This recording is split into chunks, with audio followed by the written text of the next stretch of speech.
Greetings from the Eccentric Man.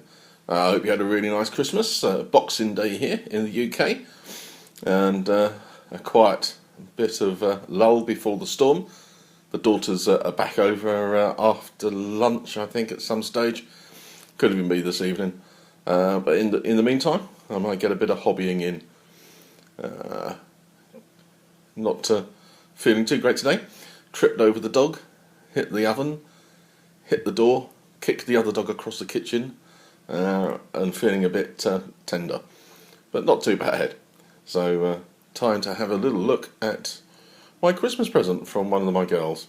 Didn't get very much in the way of bolt action, got other bits and pieces, but got this one for my upcoming Russian army, and the T34 medium tank. So, as with all the new box sets, so the plastic ones, nice pictures on the front. On the back, we got some colour examples, the winter and the normal. I will be going for a very white winter theme for this one, so a frosted morning, I think, because I'm getting the Russian infantry and greatcoats to go with it. I've also got the KV1, KV2 platoon box to make, but I thought I'd do the T34 85 first. So yeah, so it should come, I suppose, with its little card and its little smoke markers. Let's have a look at what we get. So maybe not with this one. This appears to be one of the older boxes, but hey ho, doesn't really matter much to me. We've got the decal sheet. Very straightforward, just the usual Warlord games. A very simple instruction sheet. Tracks are in one piece. The whole comes in two pieces. There's a bit for the turret. I don't know if I'll stick that bottom bit in to hold it in. Not very much in the way of drive wheels for it. What's that? 5-piece turret. And some extra bits to go on the side. Yep. Well, no, I lie. So, always obviously best to have a look at the front part of the. Well, it's not front part. Showing you that those bits are completed already. That you're going to stick them on, and then that bit shows you how to stick them on. So, yeah, not only is it not numbered, they've got them on different pages. But hey ho, it's Christmas. I'll let them off. So 2 sprues.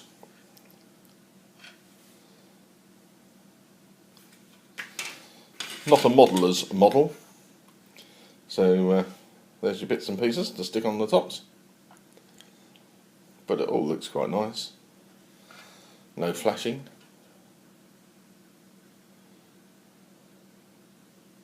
Yeah. Pretty good. Right, so let's get on. A little one. Putting the tracks on, it's very simple. You've got the 2 bits, one up, one down. But on this one, you get that half a bit there, just by the gap, middle gap, and you've got that extra little bit. Now, I've put it on there, and it means that it doesn't actually sit down. It doesn't sit down flat when you put them together and stick them on. There's a couple of them there.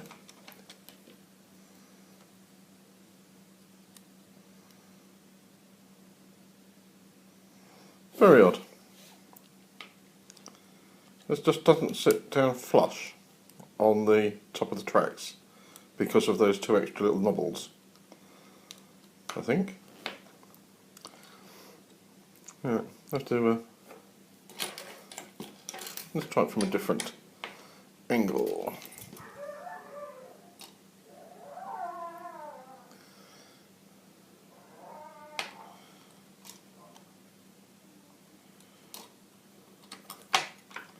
No, it should fit flush.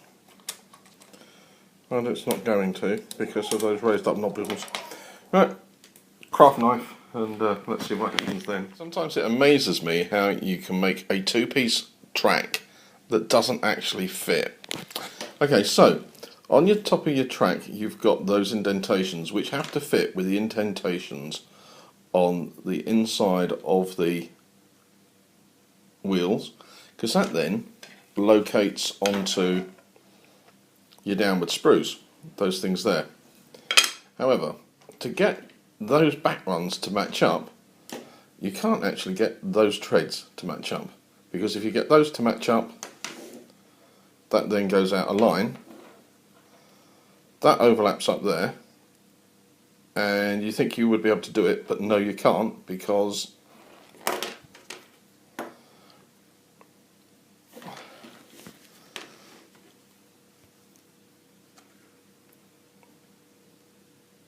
those things don't move farther across and the one at the back to do it.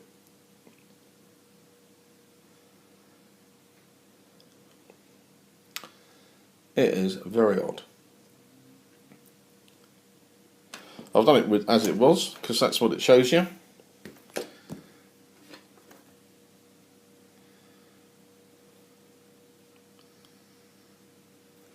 Indentations on the inside, little wheel to the front. Indentations on the inside, little wheel to the front. Crazy. One job and you couldn't do it. So I did try both sets of tracks on the different wheels sections, but both of them were the same. What you get is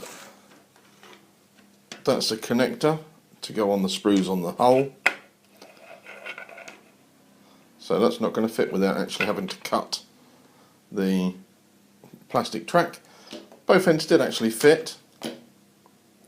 I'm leaving them to glue before I try and press down the top ones to glue them on. That's what we're going to try and do. But yeah, same on this one at the back, out of alignment. You can see it there. So I've got to cut that one as well to get it to fit. Middle one, out as well. Front one out. As I say, I've gone through both of them. I had the tracks on either, tried them on different ones, and they still didn't match up. So, annoying, because it's only two tracks and one piece of plastic in the middle. But there we go. I'll cut it up and they'll fit. It's on the inside, so it won't notice. So things not going quite so easy with this easy model. Got the tracks on, and they bow inwards.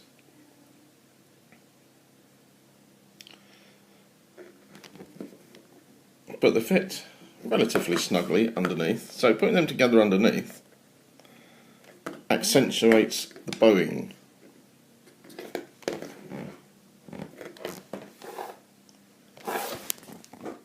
Let's see if we can get down.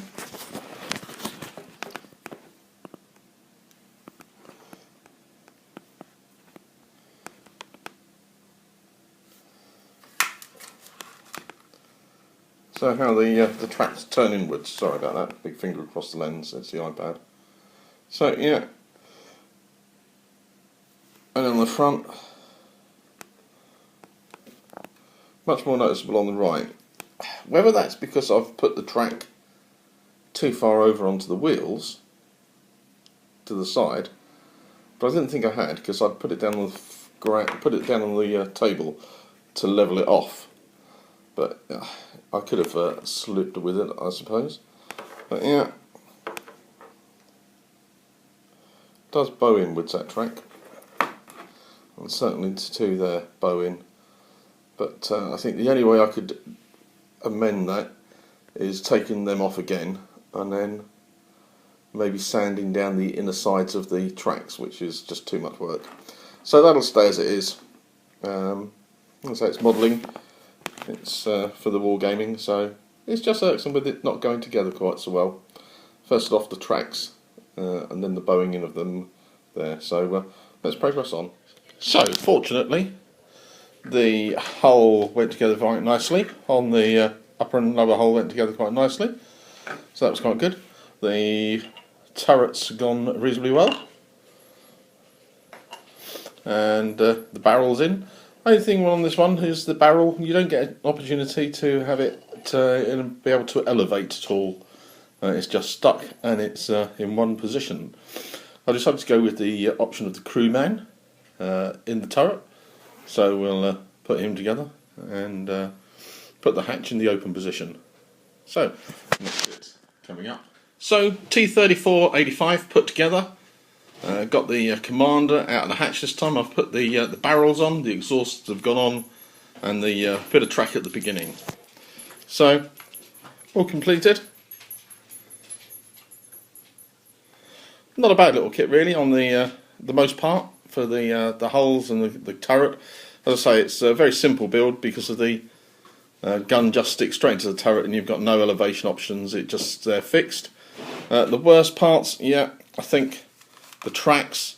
I tried them on both sets of wheels in different configurations, and all of them failed.